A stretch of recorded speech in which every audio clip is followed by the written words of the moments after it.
Hello friends, good morning. Rajendra Singh academy के platform पे आप सबका स्वागत है फ्रेंड्स। और फ्रेंड्स, जैसा कि आपको पता है, इस चैनल पर सभी प्रकार की तैयारियां कंटिन्यू जारी हैं और आगामी भी कंटिन्यू जारी रहेंगी और हर एक एग्ज़ाम की प्रिपरेशन बेहतरीन तरीके से कराई जाएगी। ठीक है फ्रेंड्स, और टाइम बहुत कम हो चुका है, अब धीरे धीरे टाइम कम होता जा रहा है। ठीक है, और फ्रेंड्स एक बात मैं आप लोगों को बता रहा हूँ, एक मैसेज वायरल हो रहा है। एक मैसेज वायरल हो रहा है। वो जो मैसेज वायरल हो रहा है उसका मतलब ये हो रहा है कि उसमें ये दे रखा है कि 24 दिसंबर एग्ज़ाम डेट डाल रखी है। ठीक है, 24 दिसंबर डाल रखी है 2023। ठीक है, मतलब जो ये GN वाली और AN वाली भर्ती है उसका एग्ज़ाम दिसंबर में लिख रखा है कि 24 तारीख का मॉर्निंग में उनका, इवनिंग में GN वालों को अपना। तो लेकिन फ्रेंड्स एक बात ध्यान, अभी तक ऐसा कोई ऑफिशियल नोटिफिकेशन नहीं आया है, तो आप किसी भी तरह भ्रमित ना हो। अगर कोई आएगा तो उसे देख लिया जाएगा। ठीक है फ्रेंड्स, तो अभी अपनी पढ़ाई कंटिन्यू जारी रखें और करते रहें। ठीक है फ्रेंड्स, फर्स्ट बात। सेकंड बात, थैंक यू कि आप लोग सब ने मुझे इतनी बधाइयाँ दी। बहुत सारे कल कमेंट्स आए, मैसेज आए, मुझे बहुत अच्छा लगा। मेरे जन्मदिन पे आप लोगों ने इतना प्यार दिया, इतना स्नेह दिया। और शाम को हमारी क्लास टेक्निकल इशू की वजह से और कुछ गलतियां मेरी भी थी, क्योंकि मैंने लाइव क्लास, बुरा नहीं मानना, बट मैंने लाइव क्लास, वो फर्स्ट मेरी लाइव क्लास थी, उसमें काफ़ी सारी चीज़ें, बहुत सारी चीज़ें मैनेज करनी होती, जिसकी वजह से सारी चीज़ें अपडेट सही से नहीं हो पाई। लेकिन आज वो क्लास बेहतरीन तरीके से होगी, क्योंकि कल नाइट ही पूरी तरह मैंने उसको अच्छे से सेट कर लिया, बना लिया है, बढ़िया तरह कर लिया है। आप लोगों के लिए बेहतरीन मेहनत की गई है। रात के मुझे काफ़ी लेट हो गया था, और कोशिश करने वालों की हार नहीं होती, वो मैंने देखा था रात। तो मैंने भी, आपने एक शब्द मैंने सुना होगा, चाहे कछू हो जावे, क्लास तो मैं करा के ही रहूँगा। अब चाहे वो चली 15-20 मिनट कितनी भी हो, लेकिन मैंने सोच लिया था क्लास तो मैं आज लाइव दूंगा ही, चाहे कितनी दूं। और सॉरी आप लोगों को कष्ट हुआ, ठीक है, लेकिन आज रात को 8 या 9 बजे का जो भी टाइम रखेंगे, आप लोगों को कष्ट नहीं होगा। आज आप डायरेक्टली, और कम से कम 250 MCQ हैं, 250। जिस बच्चे ने आज ये 250 MCQ देख लिया ना, मैं सच बता रहा हूँ, कहेगा मान गया सर। पूरे टोटल सब्जेक्ट आपको देखने को मिलेंगे। ठीक है फ्रेंड्स, और फ्रेंड्स एक बात ध्यान रखना कि जन्मदिन तो आते जाते रहते हैं, लेकिन अपनी लाइफ में अगर एक अच्छा पल हो, हम खुश हो, हमारी फैमिली खुश हो, या हमारी लाइफ बिल्कुल सेट हो, तो भाई साहब वो गांव वाली भाषा में कहते हैं ना कि भाया अगर सारी चीज़ अच्छी हो ना, तो पर डे ही जन्मदिन होवे। ठीक है, पर दिन ही जन्मदिन होवे है, तो ये सारी चीज़ें कोई मायने नहीं रखता कि जन्मदिन जन्मदिन जन्मदिन कुछ नहीं होता। मैं इतना मानता हूँ कि अगर लाइफ में खुशियाँ हैं, आप खुश हो, आपकी फैमिली खुश है, सारे मेंबर खुश हैं, तो पर डे ही आपका बर्थडे है भाई। ठीक है, आप लाइफ के लिए भाग रहे हो, जॉब नहीं लगी, कुछ नहीं हो, आप परेशान हो, और जन्मदिन काहे का जन्मदिन। ठीक है, तो आज का जो सेशन होगा बेहतरीन सेशन होगा। कल सेशन में 10 क्वेश्चन पढ़ चुके थे। ठीक है फ्रेंड्स, अगर जिस बच्चे ने कल क्लास नहीं ली हो, मैं दोबारा रिवीजन कर रहा हूँ, एक बार वो क्वेश्चंस देख सकता है। ठीक है, bell palsy 7th cranial nerve होता है। ठीक है, बुक्स एक्सटेंशन जो करते हैं, ठीक है, वो ट्रैक्शन हम जो करते हैं स्किन करते हैं। एग्रेनुलोसाइट, ठीक है, एग्रेनुलोसाइट है जो हमारा ल्यूकेमिया बोले तो WBC। ठीक है फ्रेंड्स, इसमें भी 2 होती हैं, एक टी लिम्फोसाइट होता है, एक बी लिम्फोसाइट होता है। बी लिम्फोसाइट होता है जो एंटीबॉडीज़ बनाता है, ठीक है, और टी लिम्फोसाइट होता है जो सेलुलर है, सेल मीडिएटेड होता है। ठीक है, तो ये चीज़ रखते इससे क्वेश्चंस बनते हैं। ठीक है, यहाँ बेस्ट डिटेक्ट पूछा था, यहाँ पर एल्वुलाई अगर डिस्ट्रैक्शन हो रही हैं, अगर मान लीजिए ये हमारे लंग्स हैं, ठीक है, और इनकी वाल्स हैं जो डिस्ट्रैक्शन हो रही हैं, और इनकी वाल्स का जो डिस्ट्रैक्शन हो रहा है उसे हम एम्पाइस्मिया बोलते हैं। ठीक है फ्रेंड्स, यहाँ तक हो गया था। STD नहीं है तो हेपेटाइटिस ए एक बैक्टीरियल डिजीज़ है। Bacterial disease hepatitis A oral route, फिकोरल रूट, माइस्थीनिया ग्रेविस पटोसिस बोलते हैं, जिसे टोसिस पटोसिस। ठीक है। डबल विजन डिप्लोपिया में आकर हॉरिजेंटल्स, गोट यूरिक एसिड, और लार्जेस्ट बर्न एरिया बताया था जो फेस और ट्रैंक होता है। फेस हमारा जो होता है मैं आपको बता देता हूँ, फेस 4.5, जबकि ट्रैंक हमारा जो छाती होती है वो हमारी कितनी होती है 36, ठीक है। टोटल मिला के हो जाता है 40.5%, ठीक है। नेक्स्ट क्वेश्चन स्टार्ट करते हैं। और फ्रेंड्स ध्यान रखना, मैं आज इतनी अच्छी कोशिश की थी रात कि आज कोशिश करने के बाद नहीं, आज तो तुम लोगों को करके ही दिखाना है। और आज क्लास बेहतरीन होगी, अच्छी होगी, बेस्ट होगी। और पर दिन ही जन्मदिन है, उसकी टेंशन ना लो। ऐसा कुछ नहीं है कि भाई मेरा जन्मदिन था तो उसी पे आज जन्मदिन, आज तो आज की क्लास, कल की क्लास आज देंगे, वो भी बेहतरीन तरीके से देंगे। थोड़ी लंबी होगी क्योंकि थोड़ा सा वो है, अब आप लोगों को स्पीड थोड़ी तेज़ रखेंगे, ठीक है। कल थोड़ा हो नहीं पाया था, क्वेश्चंस को एक्सप्लेन नहीं कर पाऊँगा, बस डायरेक्ट हमें क्वेश्चंस पढ़ना और आंसर, बस, ठीक है, इतना ही हो पाएगा। आर यू रेडी, ठीक है। लंबर वर्टिबर डिस्क हेरिडेशन, ठीक है। जो लंबर वर्टिबर डिस्क हेरिडेट होता है वो L3L4 4-5 L2L या L1S1। वर्टिबर हेरिडेट डिस्क जो होती है वो L5 और S1 होता है, ठीक है friends. Next, lack of intrinsic factor, ठीक है। अगर इंटरशियर फैक्टर की कमी हो जाती है तो क्या आपको देखने को मिलेगा, परमिशियस, सिकल सेल, माइक्रोसाइटिक या आयरन डेफिशिएंसी एनीमिया। तो प्लीज़ इसका राइट आंसर बताएं। जिसका राइट आंसर होगा वो ऑप्शन ए होगा, परमिशियस एनीमिया। क्या होगा, pernicious anaemia. Which of the following is the best source of vitamin B12 जो हम विटामिन B12 लेते हैं, ठीक है, साइक्लोअल्बुमिन, ये हमें कहाँ से मिलती है, ग्रीन लीफी वेजिटेबल से नहीं होगी, ब्रूस्केल नहीं, काउल फ्लोर नहीं, ये तीनों तो खोटे आंसर है क्योंकि विटामिन B12 हमें क्या बोलते हैं, एनिमल्स से मिलती है, मीट एंड डेयरी प्रोडक्ट से मिलती है, ठीक है।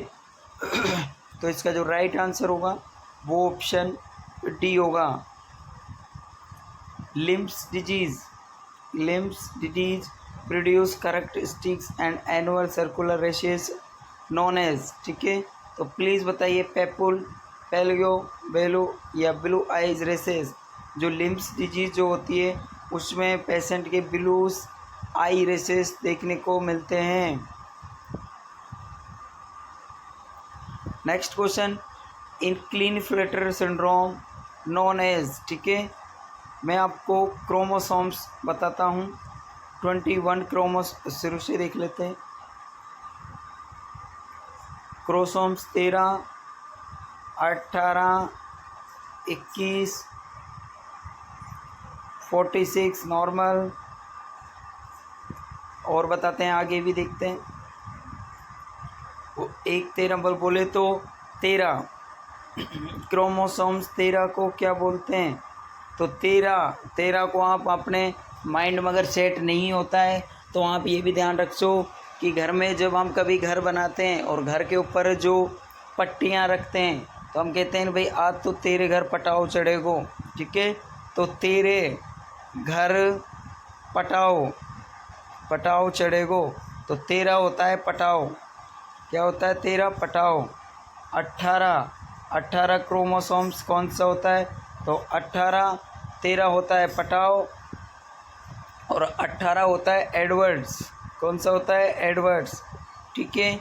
21 क्रोमोसोम्स होता है, जो कौन सी होती है, तो डाउन सिंड्रोम होती है। कौन सी होती है, डाउन सिंड्रोम। 46 हमारा नॉर्मल क्रोमोसोम्स होता है।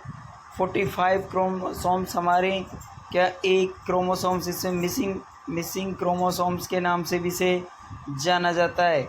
और 47 होता है जिसे हम क्लीन फ्लैटर बोलते हैं, ये एक्स्ट्रा क्रोमोसोम्स होता है, ठीक है। तो ये 3-4 क्रोमोसोम्स थे जो इम्पोर्टेंट हैं, ध्यान रखना।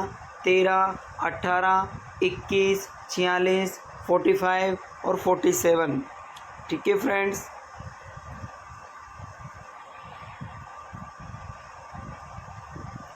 Down syndromes increase risk of, अगर डाउन सिंड्रोम इंक्रीज है तो वो किसको इंगित करेगा?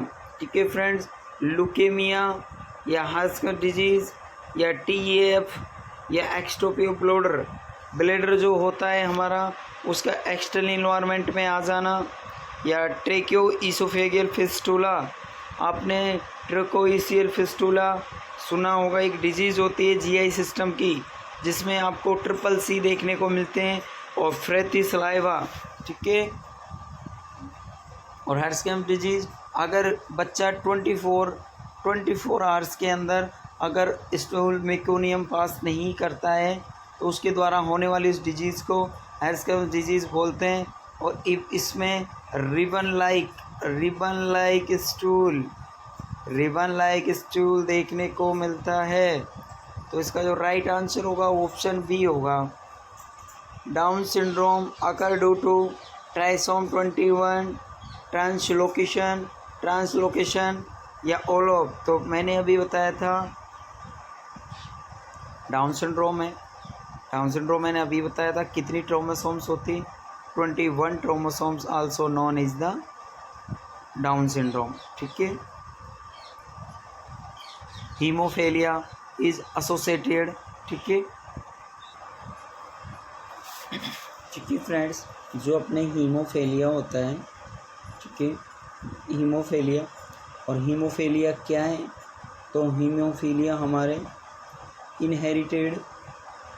Inherited sex linked recessive bleeding disorder होता है। और इस ब्लीडिंग डिसऑर्डर्स में डेफिशिएंसी हो जाती है किस क्लोटिंग फैक्टर्स की, इसमें कमी हो जाती है कौन से फैक्टर्स की? तो factor number 8 and factor number, ठीक है फ्रेंड्स, इन दोनों फैक्टर्स की कमी हो जाती है, और इन दोनों फैक्टर्स की कमी होना ही हीमोफेलिया कहलाता है। ठीक है फ्रेंड्स, अब हमको ये देखना है कि क्रोमोसोम्स इज एसोसिएटेड। तो क्रोमोसोम्स क्या है? एक्स क्रोमोसोम्स है या वाई क्रोमोसोम्स या क्रोमोसोम्स 11 या क्रोमोसोम्स 21। अभी मैंने बताया था 21 क्रोमोसोम्स अपना है जो डाउन सिंड्रोम है, और एक्स क्रोमोसोम्स जो हमारा वो हमारा हीमोफेलिया। और हीमोफेलिया क्या है? ब्लीडिंग डिसऑर्डर है, और blood does not clot properly. इसमें ब्लड है जो पतला हो जाता है और डायरेक्टली ब्लड को प्रॉपरली क्लॉट नहीं बना पाता। और जो ब्लड कंटेंट्स होते हैं मेनली जैसे proteins, clotting factor that can help to stop bleeding after injury. Most people haemophilia are born at it. ठीक है फ्रेंड्स,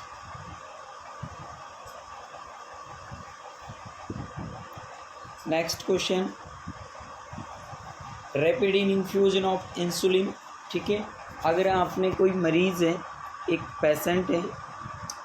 पेशेंट है और उसको इन्फ्यूज़न फास्ट कर दिया,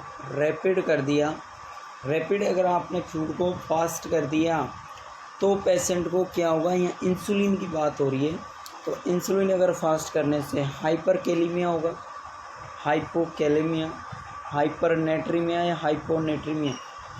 तो फ्रेंड्स, अगर किसी पेशेंट को इंसुलिन फास्ट कर देते हैं तो उस पेशेंट को हाइपोकैलेमिया कोज हो सकता है।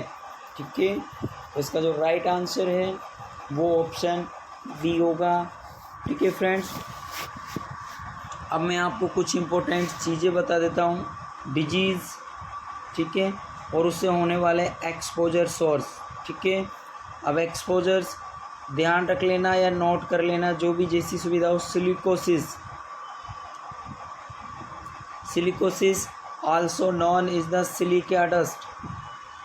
सिलिकोसिस किससे होता है? तो सिलिका डस्ट से सिलिकोसिस होता है। फर्स्ट एक होता है एंथ्रोकोसिस,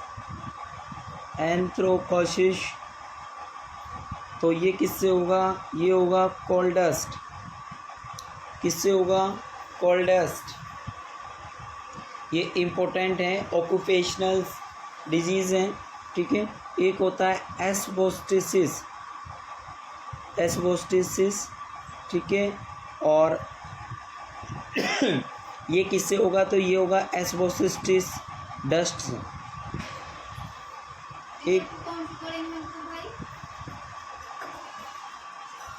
एक होगा बाइसनोसिस, एक क्या होगा बाइसनोसिस, बाइसनोसिस। और बाइसनोसिस किससे होगा, तो वो होगा कॉटन फाइबर, ठीक है। एक होगा बेगोसिस, बेगोसिस होगा शुगर केन, ठीक है। किससे होगा, शुगर केन। एक मिलेगा आपको फार्मर लंग्स, क्या होगा, फार्मर लंग्स। और फार्मर लंग्स क्या होगा, मोल्डी है, क्या होगा, मोल्डी है। और byssinosis also known is the Monday fever, byssinosis होता है उसे हम मंडे फीवर के नाम से भी जानते हैं, ठीक है। ये इम्पोर्टेंट कुछ सोर्स थे ऑक्यूपेशनल डिजीज़ के। तो प्लीज़ फ्रेंड्स आप इन्हें या याद रख लीजिए, जिस तरह भी आपको हो सकता है आप लोग इन्हें अपने माइंड में या अपने जैसी आपकी कुछ भी सुविधा हो, जिस तरह आप याद रख सकते हो ज़रूर याद रखें, ठीक है। नेक्स्ट, व्हाट इज़ गोट, गोट क्या है, गोट बकरी नहीं, वो गोट मत समझना, ठीक है। गोट है जो क्या है, एक वस्कुलर डिजीज़ है, जीएनडब्ल्यूटी है, किडनी की डिजीज़ है या मेटाबॉलिक। तो गोट हमारी आल्सो नॉन इज द एक मेटाबॉलिक डिजीज़ है, ठीक है। और कुछ इम्पोर्टेंट और चीज़ें बीएमडब्ल्यू के रिगार्डिंग, बीएमडब्ल्यू के रिगार्डिंग, बीएमडब्ल्यू कार की नहीं, बायोमेडिकल वेस्ट की बात बता रहा हूँ, बायोमेडिकल वेस्ट। और आप अगर उसको ट्रीट या डिस्पोजेबल करोगे तो कैसे करोगे, ठीक है।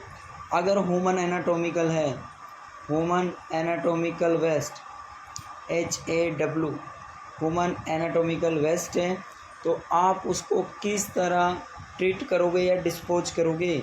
तो फ्रेंड्स याद कर लेना, लिख लेना, जैसी आपकी सुविधा हो। इसको हम इंसीरेशन करेंगे और डीप ब्यूरल करेंगे।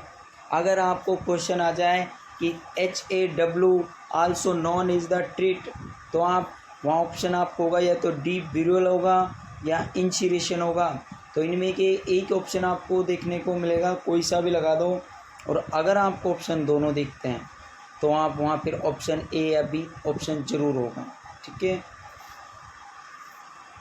यहाँ एनाटॉमी ह्यूमन एनाटॉमिकल की बात हुई थी, अब एनिमल वेस्ट की बात हो रही है। अगर एनिमल वेस्ट होगा तो ध्यान रखना एनिमल वेस्ट भी हमारा सेम इंसिरेट करो और डीप ब्यूरल करो, ठीक है।